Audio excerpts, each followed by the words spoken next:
Hola, ¿cómo están? Bienvenidos a una nueva presentación del curso de Andrología Clínica. Mi nombre es Silvia Ciarmatori, soy especialista en reproducción humana y el tema de la charla de hoy es las técnicas de reproducción asistida. La medicina reproductiva ha sufrido en las últimas 3 o 4 décadas un avance fundamental. Yo diría que la mayoría de las situaciones de infertilidad pueden ser resueltas hoy por alguna técnica de reproducción asistida. Pero es importante poner en valor el tema de la infertilidad, que es más que un problema médico. Ya diría que desde la definición uno ha visto en los últimos años, en los últimos tiempos, un cambio por los cambios sociales. Por ejemplo, desde el punto de vista histórico, hablábamos de infertilidad hasta no hace mucho tiempo atrás y nos hacíamos referencia a la imposibilidad de una pareja de lograr el embarazo después de un año de mantener relaciones sexuales sin método anticonceptivo. Pero debido a los cambios sociales hemos tenido que ampliar esa definición y hoy incluimos a la incapacidad de una persona de reproducirse individualmente o con una pareja del mismo sexo. Más aún, hoy las técnicas de reproducción asistida pueden utilizarse, como vamos a ver más adelante, para reducir el riesgo genético a la descendencia. Un concepto que podría parecer simplemente semántico, pero que tiene implicancias clínicas, es si dentro de una pareja heterosexual existe o no antecedentes de embarazo. Y hablamos de esterilidad matrimonial primaria, si en esa pareja hay antecedentes de una gestación, y en ese caso es esterilidad secundaria, y si no hubiera una gestación previa, hablamos de esterilidad primaria. Del mismo modo, decíamos hasta no hace mucho tiempo atrás que la prevalencia era del 15% en la población general. Sin embargo, considerando todas estas nuevas situaciones que requieren de reproducción asistida, sabemos que hoy, y además por el hecho de que la mujer pospone la búsqueda del embarazo, ese porcentaje es al menos hoy del 20%.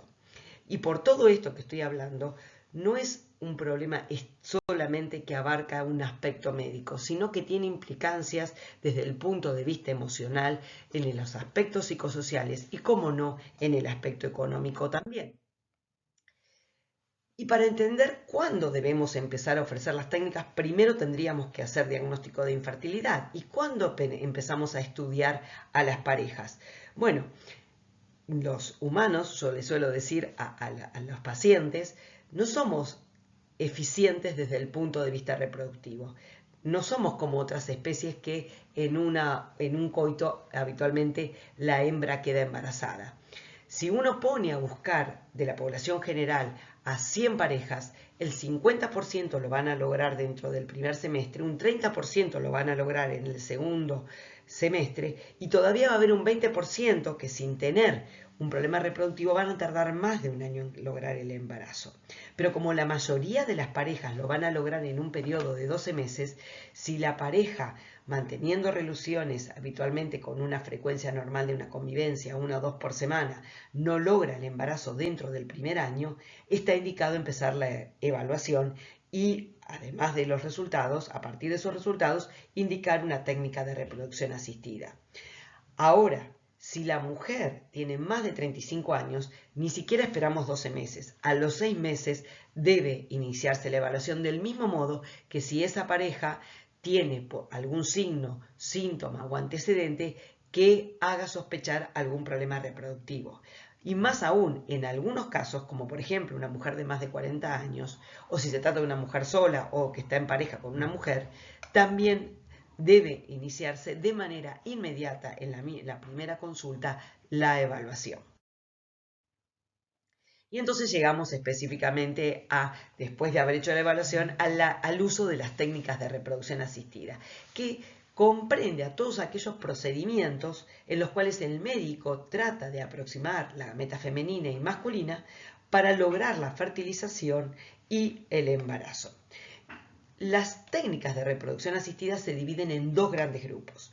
Por un lado, las técnicas de baja complejidad, que comprende a la estimulación de la ovulación y a la inseminación intrauterina, y las técnicas de alta complejidad en las que la fertilización ocurre fuera del organismo de la mujer, y estamos hablando de la fertilización in vitro y de la inyección espermática del semen dentro del citoplasma del ovocito, o conocido como ICSI. En las de baja complejidad, fertilización dentro del organismo de la mujer.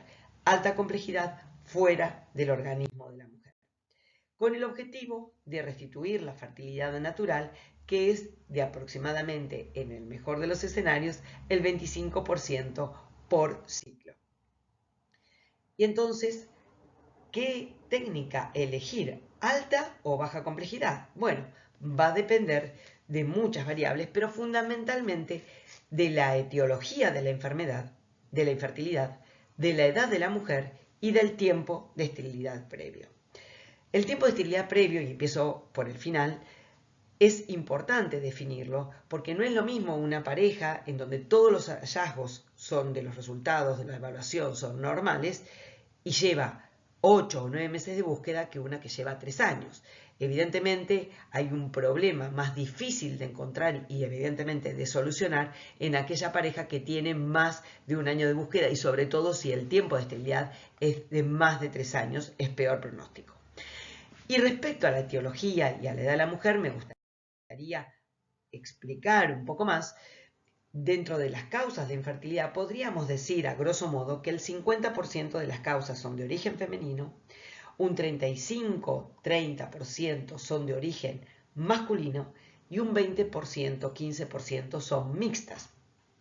Y dentro de estas etiologías, la definición o la implicancia del método, de la técnica a elegir, va a depender de la gravedad que tenga esa causa.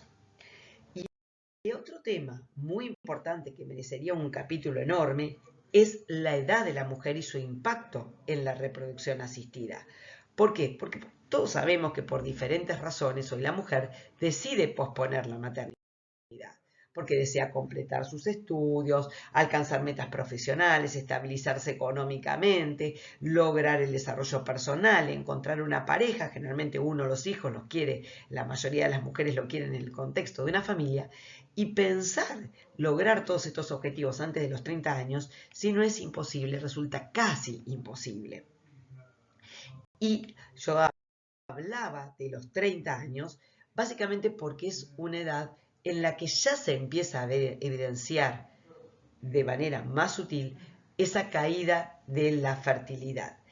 La fertilidad no desaparece de un día para otro. A veces las mujeres dicen, ¿hasta qué momento puedo quedar embarazada? No hay un momento límite, no hay un punto de corte.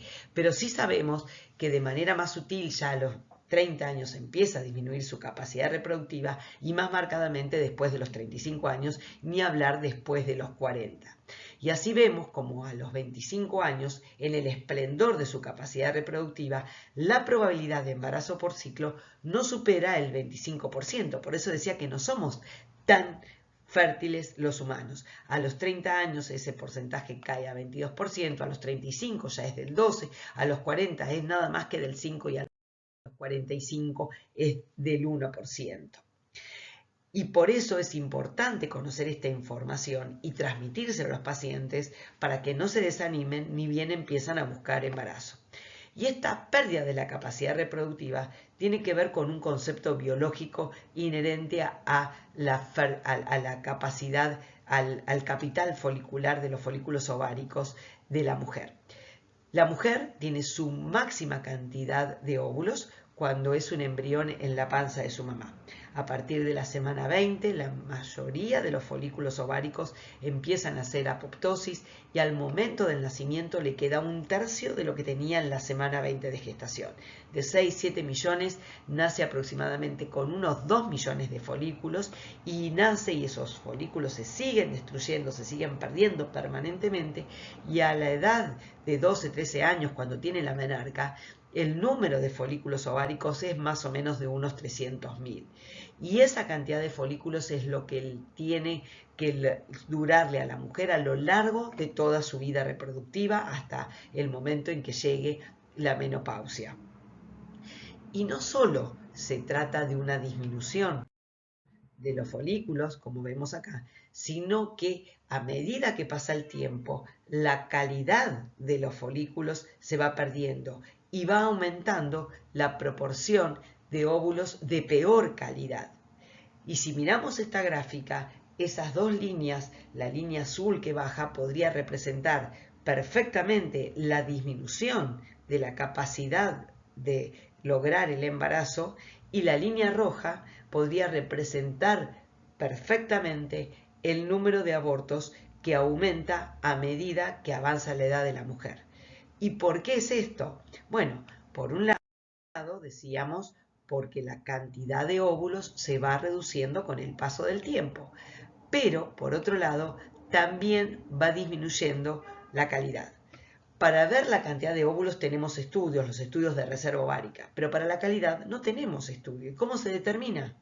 Con la edad, con la fecha de nacimiento. Y el impacto del paso del tiempo en la calidad ovocitaria está descrito en muchísimos papers y cada vez se descubren más mecanismos por los que el paso del tiempo va afectando la calidad ovocitaria. Simplemente, por nombrar algunos, la alteración, la disfunción mitocondrial, el acortamiento de los telómeros, la disfunción de las coecinas que no separan de manera equilibrada las cromátides y de esa manera generan óvulos con aneuploidías, la inestabilidad del uso mitótico, hace que los embriones que se forman a partir de ovocitos más añosos crezcan a medida que avanza de la edad de la mujer, fundamentalmente a partir de los 35 años. Esto quiere decir que una mujer más grande tiene ovocitos más viejos y mayor riesgo de generar aneuploidías. ¿Y qué son aneuploidías? Son ni más ni menos que alteración en el número de cromosomas de las células. Las células autosómicas tienen 46 cromosomas, 23 pares, y las gametas tienen 23 cromosomas. Y si se genera un número alterado en más o en menos, a eso se le denomina aneuploidía. Y esto, desde hace mucho tiempo lo sabemos, ya por el efecto de la edad materna en el riesgo del nacimiento de un bebé con alteraciones cromosómicas, como puede ser la trisomía 21, síndrome de Down, la trisomía 13 o 18.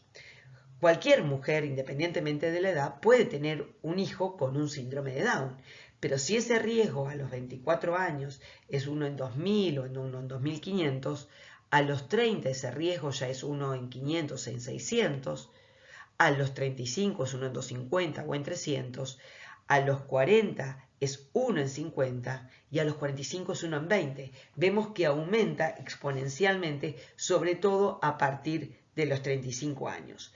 Y estas alteraciones cromosómicas, este tipo de aneuploidías, son de alguna manera, dan la posibilidad de un embrión que sea viable y que nazca.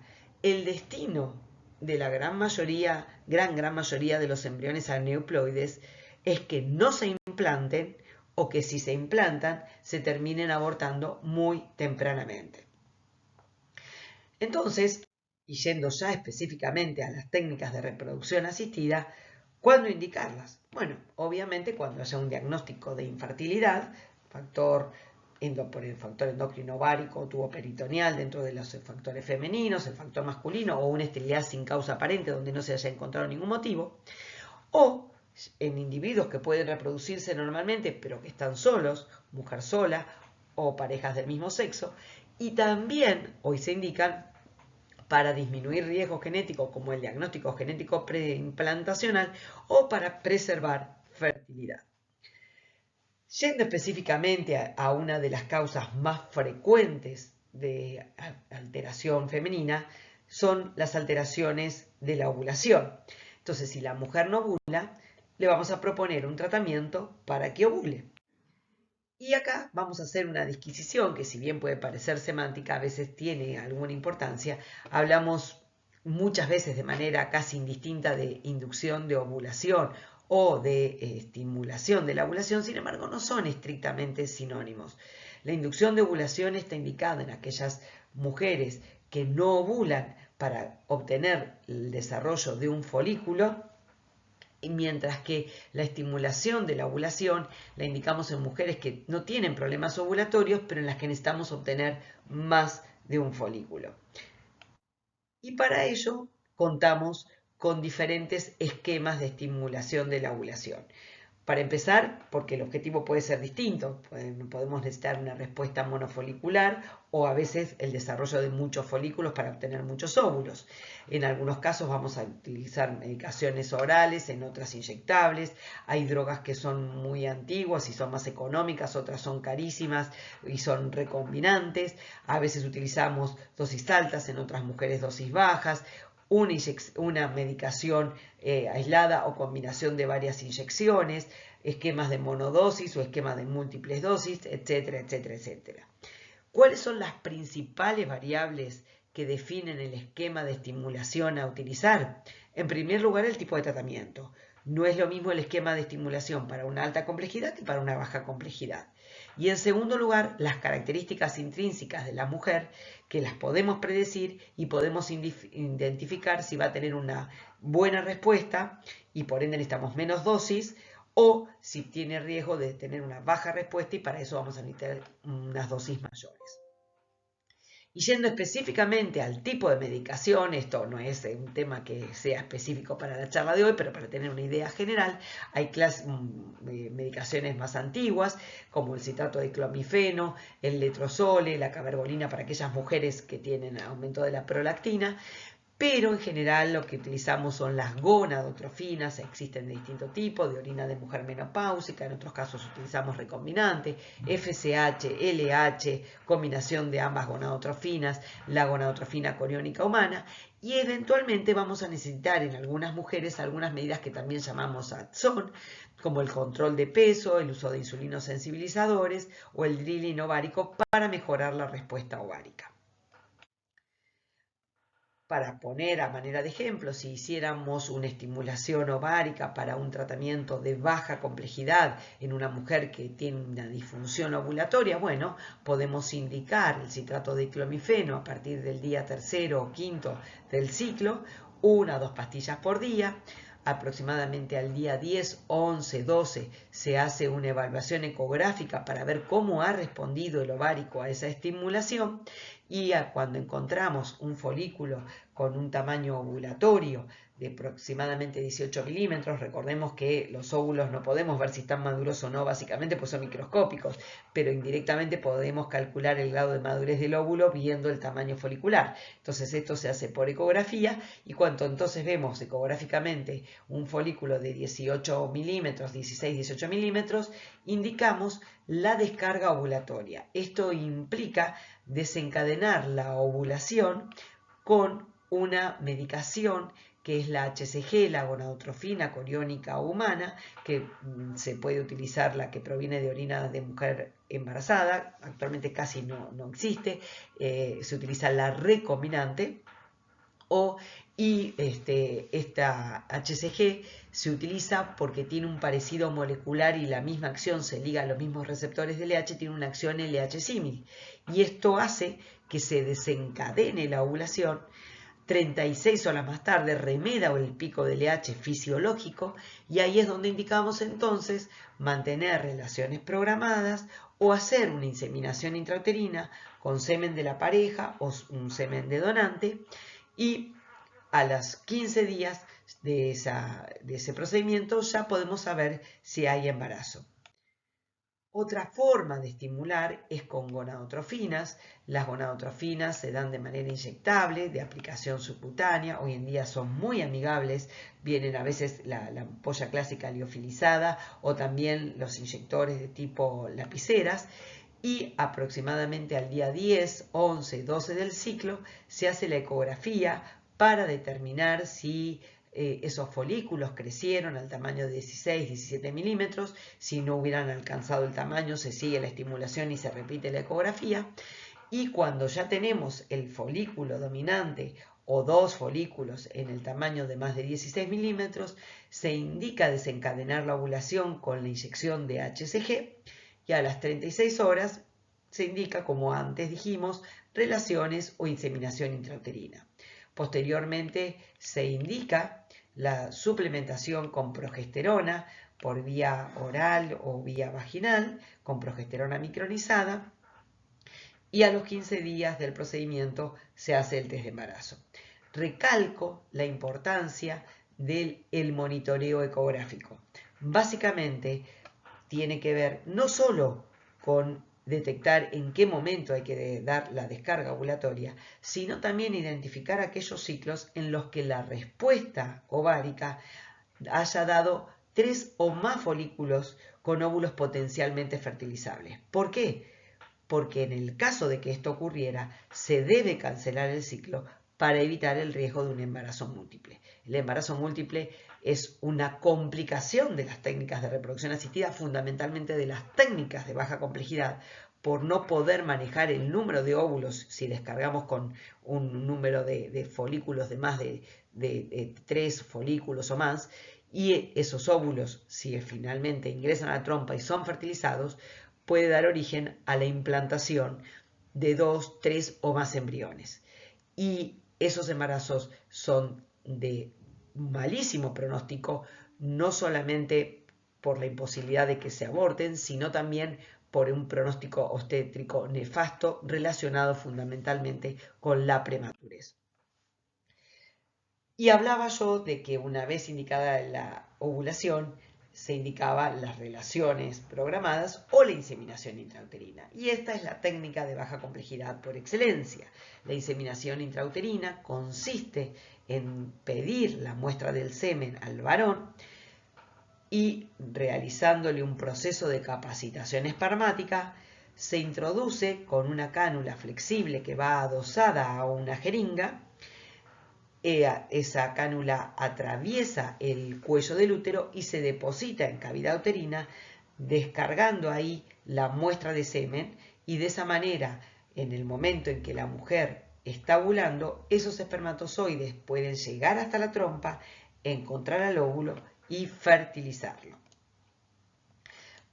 Para poder realizar este procedimiento, son necesarios algunos requisitos mínimos, entonces. Por empezar, que la mujer tenga ovulación, y para eso tiene que tener una buena reserva ovárica. Por otro lado, tenemos que tener al menos una trompa permeable, idealmente las dos.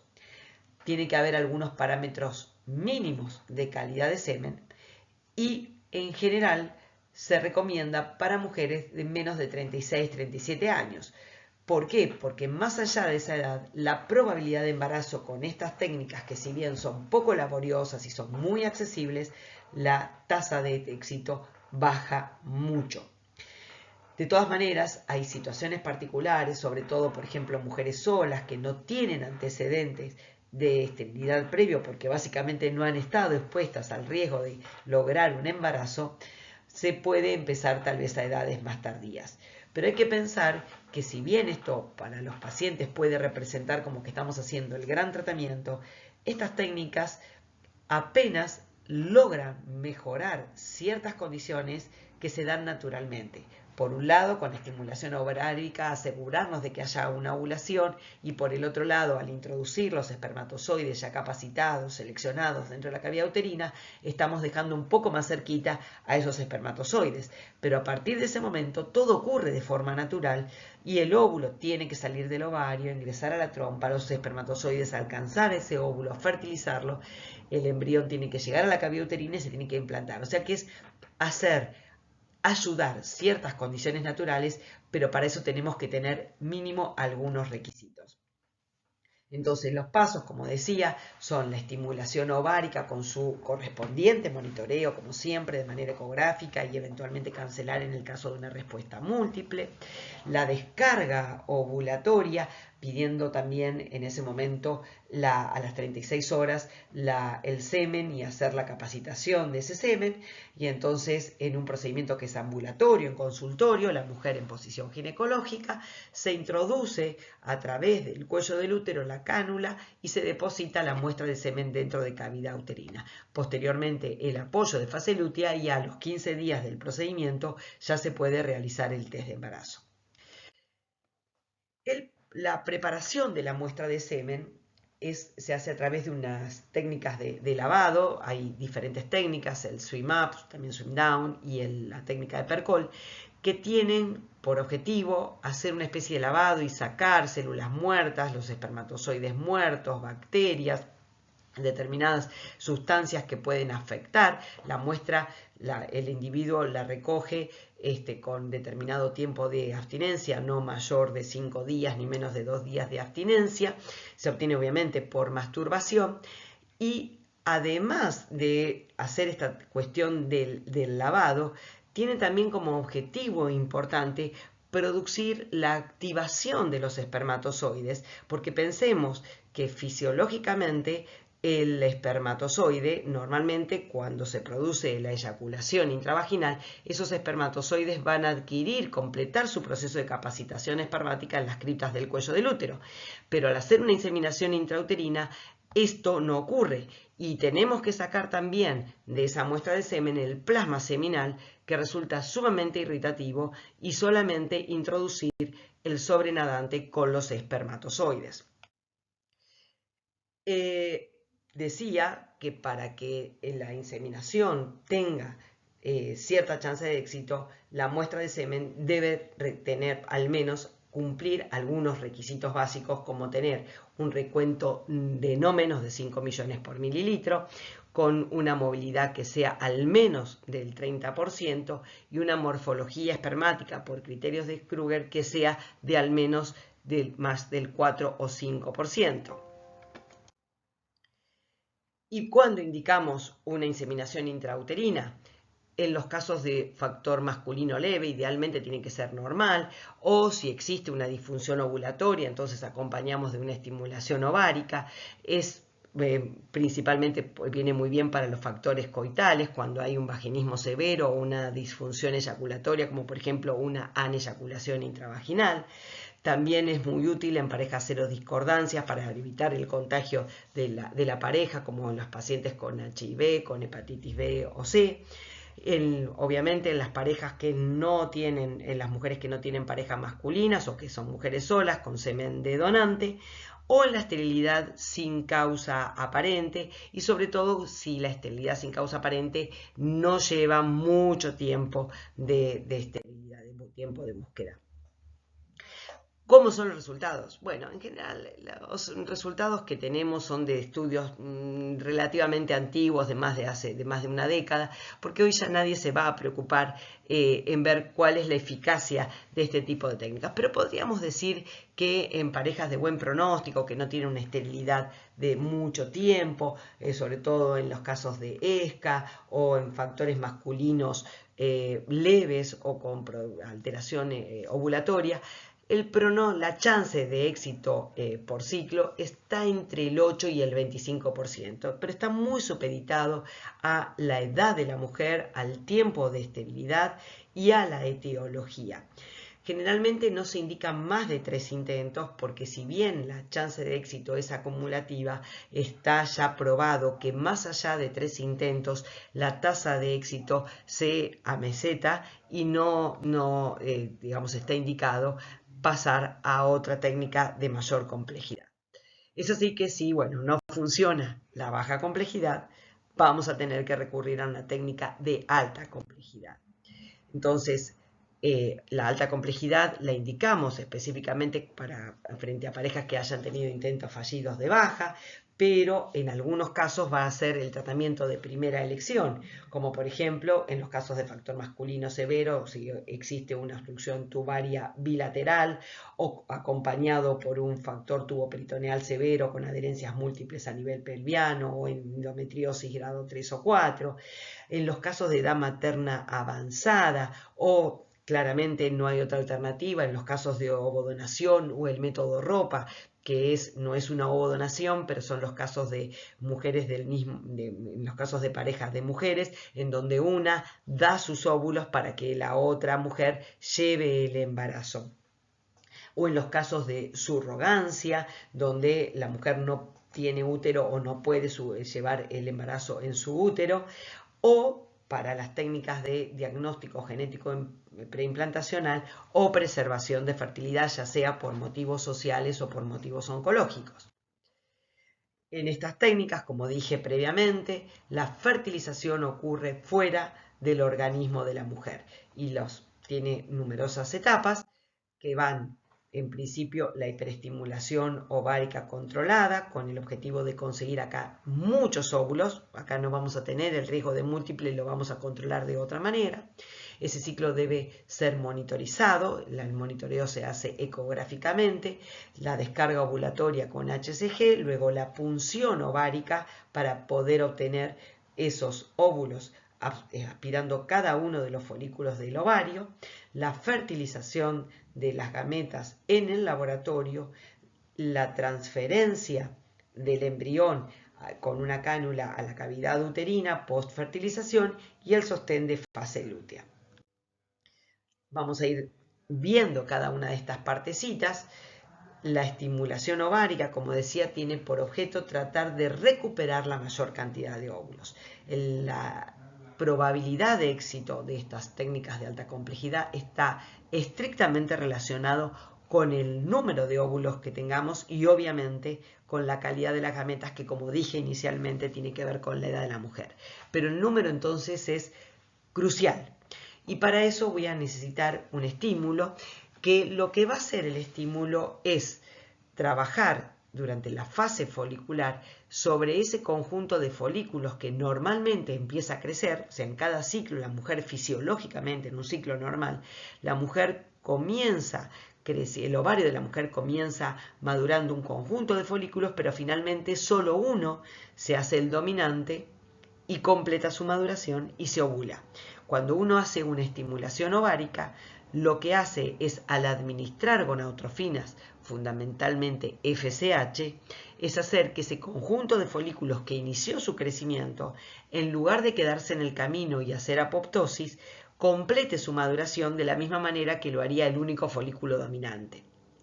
Cuando la cohorte de folículos llega a un tamaño de 16-18 milímetros, se indica la descarga ovulatoria. Entonces vemos acá, al inicio, los primeros días de la estimulación, la mujer se va administrando diariamente, hacemos monitoreos seriados, más o menos a partir del día 6, 7, 8 del estímulo. Vemos con la ecografía cómo van creciendo los folículos en el ovario. En general, lo ideal es que la cohorte de folículos crezca sincrónicamente, más o menos que todos vayan creciendo parejitos, y al alcanzar el tamaño adecuado, la mayoría de los folículos, se administra la HCG. ¿Cuánto tiempo se administra la medicación de manera diaria? Alrededor de unos 10-12 días en general es lo que tarda el ovario en completar la maduración de ese conjunto de folículos. En general, toda la medicación que usamos es medicación inyectable. Muchas de estas medicaciones vienen con inyectores de muy fácil aplicación y, como digo, es fundamental el monitoreo ecográfico para determinar el crecimiento folicular y definir el momento de la descarga ovulatoria. Una vez que ya indicamos la descarga ovulatoria, a las 36 horas en quirófano hacemos la punción ovárica, la mujer se coloca en posición ginecológica y bajo control ecográfico con una cánula que está adosada al transductor del ecógrafo, podemos ir haciendo la punción de esos ovarios a través del fondo de saco vaginal, porque los ovarios estimulados descienden y se colocan muy cerquita del fondo de saco, y vamos haciendo, esa aguja está adosada a una bomba de aspiración y podemos aspirar el líquido folicular. Ese líquido folicular se recolecta en pequeños tubos de ensayo que se los pasamos al biólogo o a la bióloga que está en el laboratorio, que se va a encargar de hacer la separación de esos óvulos. Así se ve el óvulo una vez que es aspirado en el líquido folicular. Acá vemos el óvulo con todas las células del cúmulus y una serie de espermatozoides, porque entonces en ese momento, para lo que es la fertilización in vitro clásica, los óvulos se ponen a fecundar en la misma placa con los espermatozoides. Voy a mostrarles acá en un pequeño videíto cómo se mueven los espermatozoides. Acá vemos a los óvulos con todas las células del cúmulus. Los espermatozoides van a ir tratando de introducirse en esos, denudando, es decir, rompiendo las células del cúmulus. A ver si este video funciona. Van a tratar de ir rompiendo las células del cúmulo para finalmente uno de esos espermatozoides alcance al óvulo y logre la fecundación y la formación de los dos pronúcleos. Vamos a seguir. Así, a las 18 horas podemos ver la formación de los dos pronúcleos y el desarrollo folicular se continúa in vitro. A las 24 horas ya se puede observar el embrión de los dos pronúcleos, ya se observan las dos células. A las 48 horas tenemos un embrión en 4 células. A las 72 horas tenemos el embrión de 8 células. A partir de este momento comienza un crecimiento, una división muy rápida celular, lo que da lugar a un embrión que parece como una especie de frutilla por la cantidad de células que tiene, por eso se lo denomina mórula. Y después de este estadio del día 4, a partir del día 5 comienza a formarse una cavidad en esa mórula, aparece lo que se llama el blastocele y aparece, digamos, da lugar a la formación del embrión de día 5, día 6, que es el blastocisto. Así es, y el embrión está en este estadio ideal para realizar la transferencia embrionaria. Distinguimos acá las células del macizo embrionario y estas son las células del trofectodermo y esta es la cavidad del blastocele. Si dejáramos al embrión un poco más de tiempo en cultivo, la membrana pelúcida empieza a romperse y empieza a protruir digamos ese blastocisto, que es el proceso que va a cumplir dentro de la cavidad uterina para realizar la implantación. Este proceso en algunas situaciones se ha hecho también en el laboratorio, lo cual se conoce como assisted hatching, remedando el hatching natural que tiene el embrión al momento de la implantación. El embrión, entonces, idealmente en este estadio de blastocisto, también se puede realizar en día 3 la transferencia, pero bueno, generalmente en la actualidad hacemos la transferencia de un único embrión en estadio de blastocisto. Esto nos permite hacer una mejor selección del embrión que tiene más chances de implantarse y evitar el riesgo de embarazo múltiple. La transferencia se hace con una cánula flexible a través del cuello del útero que va adosado en una jeringa. El embrión se carga en una gota dentro de esa cánula y se hace bajo control ecográfico. La ecografía permite ver por vía abdominal el ingreso de la cánula a través del canal cervical y la cavidad uterina para dejarlo en el lugar adecuado. Esto hasta aquí es la fertilización in vitro convencional.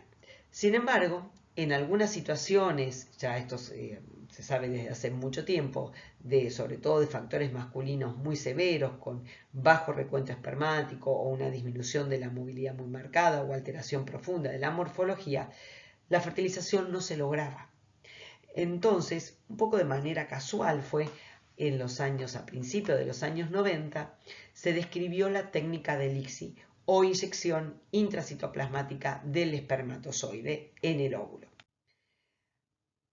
Como en este caso el óvulo no puede ser denudado, sacarle todas esas células del cúmulo por los propios espermatozoides, por estas características propias de la muestra de semen de pobre calidad, el biólogo debe denudar el ovocito de esta manera y luego se realiza el procedimiento de la inyección intracitoplasmática del espermatozoide.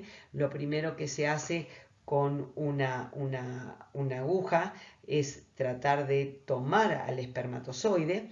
A los espermatozoides se los pone en un medio relativamente sólido, bastante espeso más que sólido, como para tratar de que no se mueva tanto y poder captarlo mejor.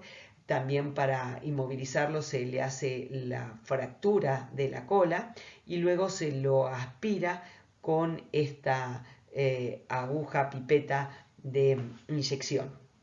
Entonces, en este caso había 3 ovocitos, por lo tanto se van a tomar 3 espermatozoides. Acá está tratando de movilizarlo, se los trata de aspirar por la parte posterior, por el lado de la cola. Luego, lo que se va a tratar de hacer es, ya pasando a la gota en donde se encuentran los ovocitos, hay que cambiar de aumento, por supuesto, porque el tamaño del ovocito respecto del óvulo, del espermatozoide, es gigante. Entonces acá vemos cómo está cambiando. Todo esto se hace con un microscopio, que es un microscopio invertido, que tiene está con control con 2 agujas. Por un lado la aguja de inyección y otra es la pipeta para sujetar al ovocito. Acá vemos el ovocito como está siendo tratado de ser sujetado por la pipeta sujetadora. Se trata de colocar, ahí vemos el ovocito con el corpúsculo polar. El corpúsculo polar se trata de ubicar en hora 12 para poder de esa manera entrar por hora 3 con la pipeta de inyección y evitar alterar el uso mitótico. Entonces así se pasa la membrana pelúcida y se inyecta al citoplasma. Se hace una mínima aspiración de citoplasma como para justamente confirmar que no es simplemente que se está elongando la membrana, sino que ya se ha entrado al citoplasma, y una vez que se logra esto, se descarga el espermatozoide dentro del citoplasma del ovocito. Acá se está procediendo a realizar la inyección del segundo óvulo. Vamos a continuar con terminando este video. También es interesante ver cómo a lo largo de estas últimas décadas ha cambiado la edad de las mujeres que participan de los tratamientos. En barras celestes vemos cuál es la proporción de mujeres de menos de 35 años que realizan tratamientos. Si miramos en los 90, casi los 2/3 partes de los tratamientos correspondían a mujeres de menos de 35 años y solo un 5 o un 7% eran en mujeres de más de 40 años. Pero a medida que fueron en estos últimos años, la proporción de mujeres de más de 40 y de más de 35 años han aumentado, y al día de hoy las 3/4 partes están conformadas, hechas, son tratamientos que corresponden a mujeres de más de 35. Claramente esto, por todo lo que dijimos previamente, va a tener un impacto directo en los resultados. Y si bien las técnicas de reproducción asistida han mejorado mucho y han mejorado los resultados, el hecho de que gran proporción de estos procedimientos sean hechos en mujeres mayores hace que la tasa de embarazo y de nacido vivo fundamentalmente no se traduzca en un incremento tan importante. Si vemos por acá, en el caso vendo ya yendo a los resultados, a lo largo de los años fue mejorando los resultados, y partiendo más o menos de un 15% de tasa de éxito en los años 90, hoy podríamos hablar de un 25-27%. En estos últimos años ha caído bastante la tasa de embarazo, básicamente porque los casos se hacen más complejos. Y también es interesante notar cómo en línea azul vemos el descenso del número de embriones a transferir. Y esto tiene que ver con una consecuencia que ya se empezó a observar en los 90, el incremento de la tasa de embarazos múltiples. Entonces, si bien al principio el concepto era transferir más para tener más posibilidad de éxito, en un momento se cayó en cuenta que la tasa de éxito podía aumentar un poco, pero se incrementaban mucho las complicaciones a expensas de los embarazos múltiples. De ahí que hoy sea un estándar de cuidado transferir un solo embrión. Ahora, si vemos específicamente la tasa de embarazo en menores de 35 años, la probabilidad de éxito está por arriba del 30% y eso se mantiene a pesar de que se haya reducido el número de embriones por transferencia. Y un dato que también confirma que la tasa de embarazo está estrictamente relacionado con la edad es comparar la tasa de embarazo en relación a la edad con óvulos propios y la tasa de embarazo por edad con ovocitos donados. Esta escalerita perfecta, vemos que a medida que la mujer tiene más edad, a partir de los 35 años, la tasa de embarazo cae, es directamente proporcional o indirectamente proporcional a la edad de la mujer, mientras que la tasa de embarazo se mantiene estable independientemente de la edad de la mujer si observamos los procedimientos de ovodonación. Y la respuesta está dada por lo que yo explicaba previamente. El aumento de aneuploidías, de embriones aneuploides, va de la mano de la edad de la mujer. Y simplemente para poner, como yo le pongo a las pacientes de ejemplo, si yo tuviera la posibilidad de conseguir 10 embriones en una mujer de 25, en una de 35, en una de 40 y una de 44, de esos 10 embriones, la mujer de 24 años puede tener algún embrión aneuploide. Sí, de esos 10 embriones, 2 probablemente sean aneuploides. En la de 35, de esos 10 embriones, entre 4 y 5 embriones seguramente van a ser aneuploides. En la de 40, entre 7 y 8 embriones van a ser aneuploides. Y en la de 45 años, seguramente el 100% de los embriones van a ser aneuploides. Y como también dije previamente, cuál es el destino de esos embriones aneuploides, o que no se implanten, o si se implanten, se terminan abortando muy tempranamente. Y esto ya, para ir terminando, existen algunas técnicas que hoy están asociadas a las técnicas de reproducción asistida y que son fundamentales para tener un buen programa de reproducción asistida, entre ellas la criopreservación. Históricamente se criopreservaban muy bien los espermatozoides, muy bien los embriones, sin embargo no teníamos buenos resultados con la criopreservación de óvulos, básicamente porque el óvulo es una célula muy grande y con mucha cantidad de líquido. Entonces, con las técnicas clásicas de criopreservación se formaban cristales, se rompían las estructuras internas del óvulo.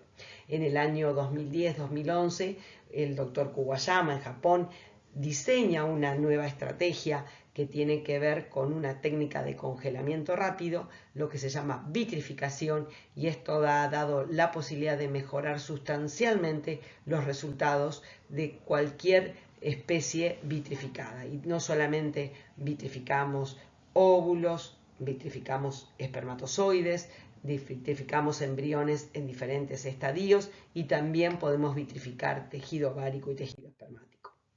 Y una técnica que hoy ya muchísimas partes del mundo se utiliza casi asociada sistemáticamente a las técnicas de fertilización asistida, que son las técnicas de diagnóstico genético preimplantacional, o conocida por sus siglas como PGT, para el diagnóstico frecuentemente de aneuploidías, es decir, cromosomas de más o cromosomas de menos.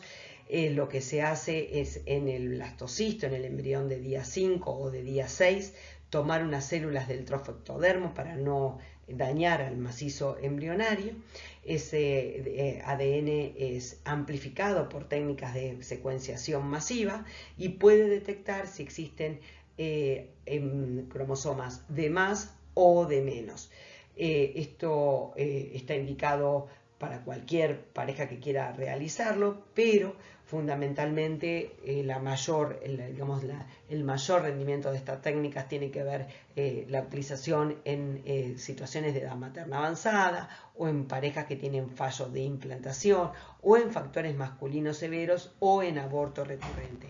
Inclusive también estas técnicas permiten detectar cuando algunos de los progenitores son portadores de una alteración cromosómica estructural, es decir, que un cromosoma tiene un pedazo de más o de menos, o el cambio, es decir, lo que son las translocaciones o las deleciones. También se pueden detectar este tipo de alteraciones cuando se transmiten a los embriones y evitar la transferencia de los embriones afectados. Y se transfieren a aquellos embriones que estén normales. Y otra de las aplicaciones de las técnicas de diagnóstico preimplantacional van dirigidas a detectar embriones afectados por enfermedades muy raras que son consecuencia de mutaciones autosómicas recesivas o a veces dominantes. Estas enfermedades raras, estamos hablando de enfermedades que se dan una en 5.000, una en 20.000, una en 70.000, pero enfermedades realmente muy graves. Los padres en estos casos son portadores de la mutación, pero no expresan la enfermedad porque son recesivas. Pero en el caso de que ambos progenitores compartan la misma mutación, el riesgo de tener un individuo afectado por estas patologías muy graves es del 25%. Y si alguno de los padres es portador de una mutación autosómica dominante, el riesgo es del 50%.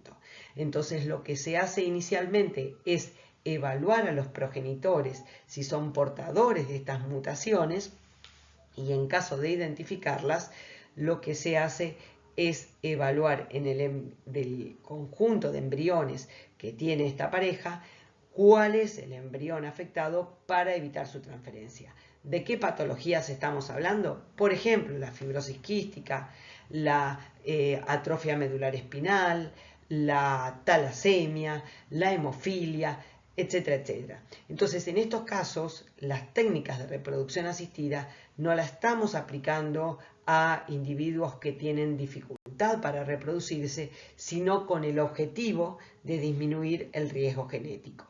Y esto hace que haya habido en este tiempo un cambio de paradigma de lo que era el objetivo de las técnicas, el objetivo clásico, histórico de las técnicas de reproducción asistida. Ya no es solamente para solucionar un problema de infertilidad, sino también para asistir a las parejas y lograr disminuir el riesgo genético en la descendencia.